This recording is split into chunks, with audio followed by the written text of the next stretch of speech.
Hello everyone again, back to AK47 People's Edition, the 2025 AK47.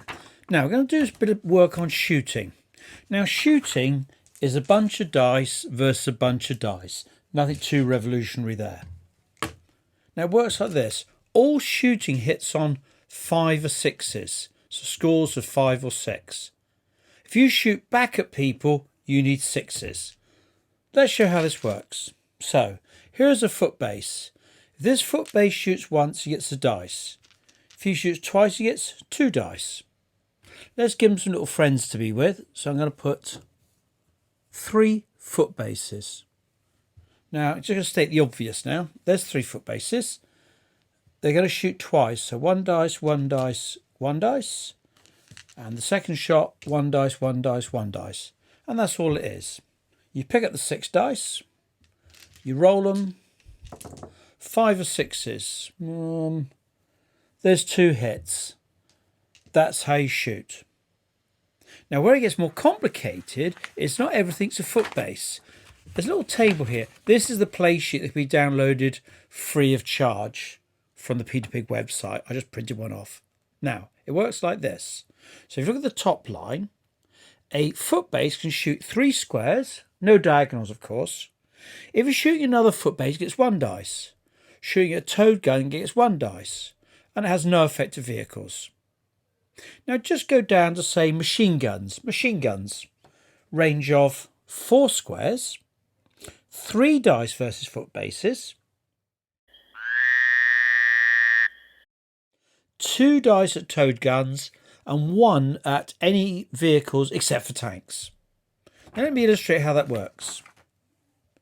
I'm going to change this now. Instead of 3 foot base, I've got a foot base, machine gun base, and another machine gun base. Quite a potent square. Now, if they shoot once, that's 1 dice. They're shooting at some foot bases. I'll put a few foot bases here. They're being shot at. Oh gosh. Now, 1 dice, 3 dice per shot for a machine gun.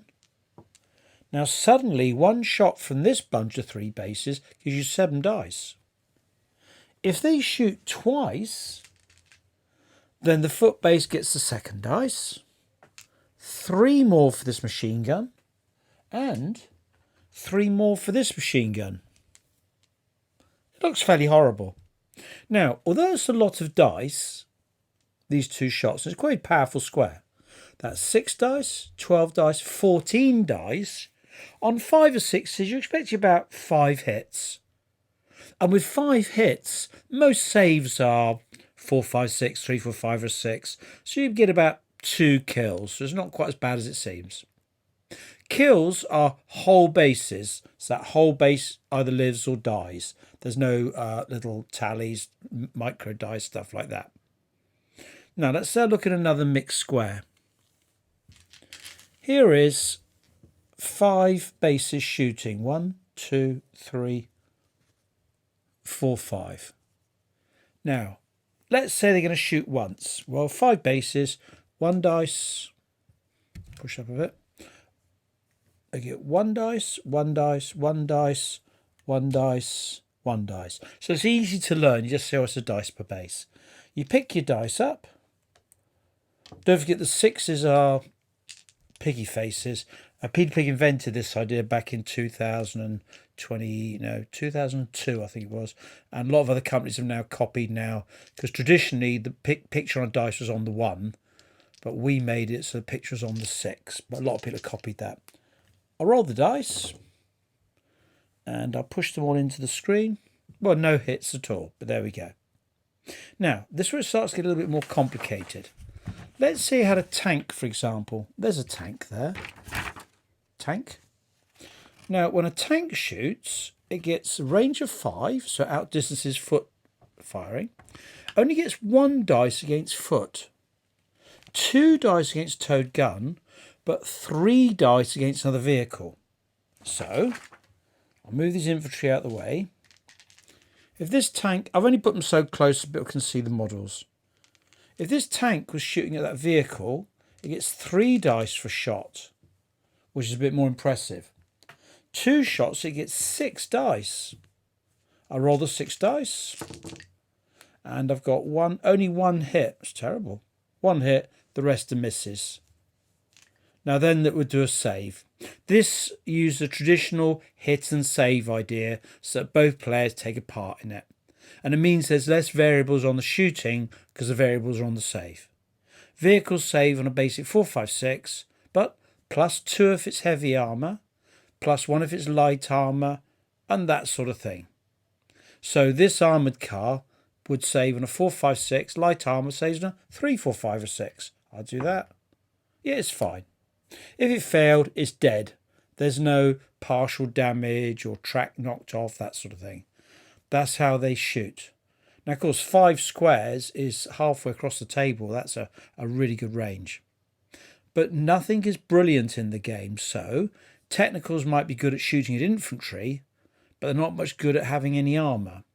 Tanks are quite expensive as an add-on to your army, but they're very good at killing other vehicles. But of course, you've got to get there. They can't whiz around the table at high speed. Now, the next thing to look at is mortars. Mortars are interesting. Here's a mortar. There it is. When a mortar shoots, it shoots with 3 dice at foot bases, which is quite good. So 2 shots give it 6 dice. Now, mortar's a little bit different than others. Mortar, it has to have a line of sight because mortars under fire control are off table and they're representing the rules by a thing called off table HE. This is a hasty setup on table mortar. So let's say it has a pop with 2 shots. I'm going to roll the dice. Better roll that one again. That's great. It's missed all of them. Now, if a mortar gets a kill, then it can roll 4, 5, 6 to create a pinned result as well, because mortars pin troops down. So let's say this mortar, I'm going to roll again see if we get better. Let's say it's got 3 hits, because all hits are 5 or 6s. If the enemy didn't save 2 of those, there's 2 deads, the mortar would get 2 rolls at 4, 5, 6, try and pin it down. So I rolled 2 dice. Yeah, they're pinned down. Pinned down is great, it really messes people around. Now, another little interesting weapon is a cordless rifle. They've gone out of fashion these days, but they were quite popular because they're cheap, affordable sort of foot artillery. Now, the cordless rifle, or RCL as we often call it, there it is, recoilless there. Range of 4, slightly better than foot bases. Only 1 dice against foot, 2 dice against towed guns, and 2 dice against vehicles. Now, though it's not as good as a tank, it can still knock out vehicles, and it is quite cheap. For 2 points, you get a pair of them in the army, whereas tanks would cost you 4 points for a pair. And, of course, recoillers can be hidden in cover and the like. So bear this in mind. That's probably one of the only charts in AK47. Most people memorise it. So you got foot base. Now, foot anti-tank, that's RPGs. If any vehicle comes within proximity, the surrounding squares, the square you're in, you can have a shot on a 6 try and kill somebody.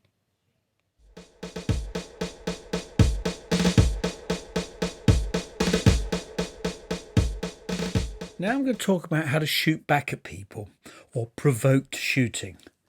Now, here are some bases in a square. There they go, sitting in a square. I can remind people that when troops are in a square, it doesn't matter where they are. You just want to make it look nice. Let me just line that up. Yeah. So if you wanted them looking like that or like that, no one cares. Just in a square. That makes the game very, very simple because you're either in that square or in this square or in that square. Now, these men are not having their turn, but the active player, one of his bases comes up close. If any base comes onto a face, just moves into a face, the chap here's get a free shot. Remember, these are not having their turn. This other person's having their turn. So if any base or any bases come into a square on the faces, the 4 faces, this lot can open fire. They only open fire with one shot. So these 3, they shoot, but they need 6s because this is free shoot. They're not paying for it. When you pay for shooting, you get 5 or 6s. But if it's just free shoot, you get 6s. These 3 base will shoot at this chap walking up to them. In fact, I'll move it all over a little bit. There we go. This chap's walked up to these chaps in the square. They shoot and they get nothing. Fine, he can carry on what he does. Let's say, for example, some more bases appear. I don't know why, but some more bases appear on this face. Well, they can shoot at them as well. 3 dice. They've got a 6. They've hit somebody.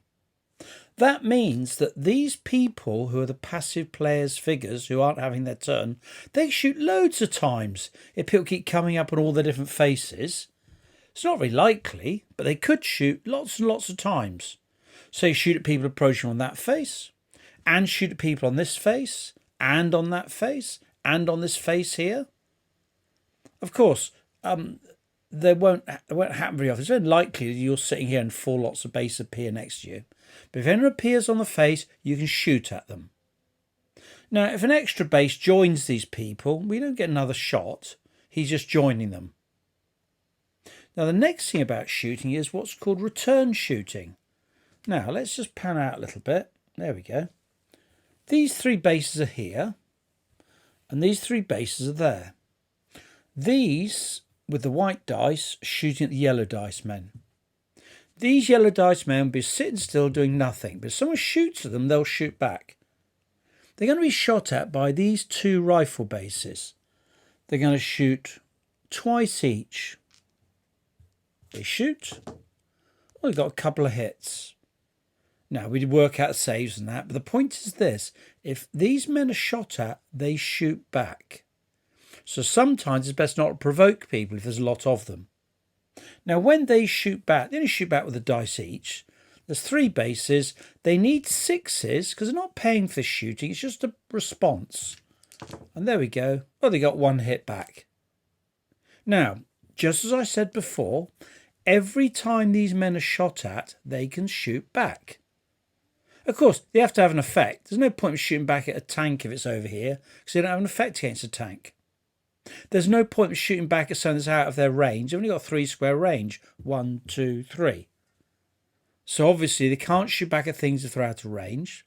They can't shoot back at things which they can't damage.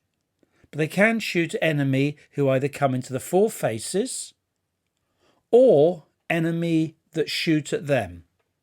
So if this was a powerful square, you might say, well, I'm going to move along there and not bother shooting at them. I'm not going to draw fire. Now, here's the other thing that matters in shooting. There's a thing called crowding. 1 base is not crowded because it's nice and spread out. 2 bases is fine. Yep.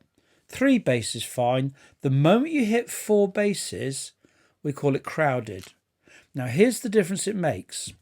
If you shoot at a crowded square, you're allowed to re-roll all or none. Let us say, for example, there's a crowded square that's got 4 or more. So you're going to have 4, 5, 6, 7. It's still crowded. These men here are going to shoot. There's 3 bases. Leaders do get to shoot. They're going to roll their 3 dice. So they're going to shoot once with 3 dice. Now, I actually got 2 hits. I don't think I choose to re-roll in that circumstance. I can re-roll if they're crowded, but it's a choice. Let's shoot again and see how it goes this time. Well, they're all misses, so I think I'm going to re-roll. Remember, it's all or none. Oh, I got a hit.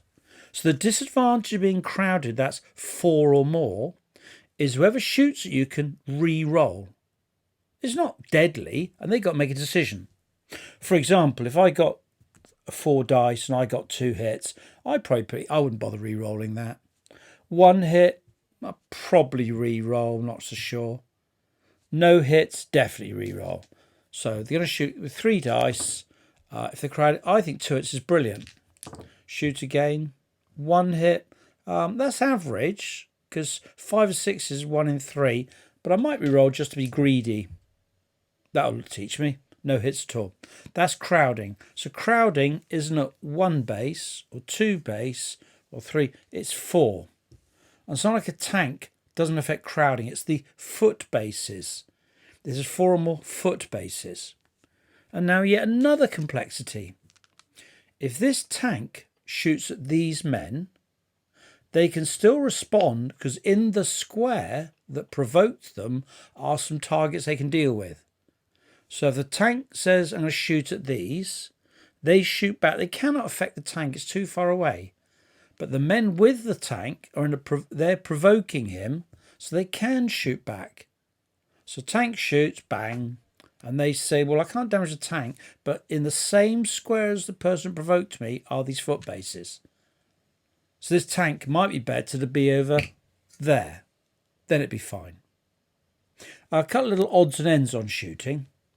Now, you can't shoot through other foot bases. So that single base would block their shooting. But also it blocks their shooting. Because in reality, these men are spread out and shooting isn't as accurate as you might see in films. It's generally having a good bang away there and hope not to hit anybody. So intervening troops are in the way. But they could kill him, and then shoot a second time and have a go at them. It's up to that. Now, let me give you an example of shooting. This machine gun is going to shoot twice. An infantry gets 3 dice and 3 dice. So he rolls his 6 dice. He wants 5 or 6s. Actually, that's very lucky. He's got 3 hits. Now, saves. All the saves in the whole set of rules are 4, 5, 6s.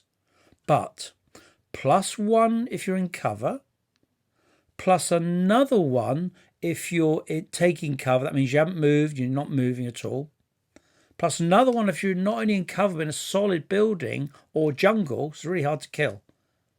So these men in the open need a 4, 5, 6. But the shooter can deduct 1 because it's short range. They need a 5 or 6 to save. 3 of those. They saved 1 and lost 2 bases. But that was pretty brutal there. Now, if they shot at the machine gun, there's 3 bases. Shooting twice is 6 dice. Someone should die here. 5 or 6s. Well, they got 1, 2, 3, 4 hits. Machine gun would save on a 4, 5, 6. But short range only says on a 5 or 6. But he says he's going to die. Now, in summary, his machine gun here. If anyone arrives on the face of the machine gun, they get shot in the face. If anyone shoots at the machine gun, he shoots back. So opportunity shooting is when they're really up close. You get shot no matter what they do. They don't even have to provoke you by shooting. They're just provoking you by being close by. But apart from that, if they shoot you from a distance, just off camera, they shoot from here, unless they shoot, he won't shoot back. So you respond. It's called response shooting. So it's quite straightforward. And once again, you can re-roll if a target's crowded. You always want 5 or 6s, but it will be a 6 only if you're responding. You respond as many times as you like to each new shooting, each new coming up close to you, etc., etc.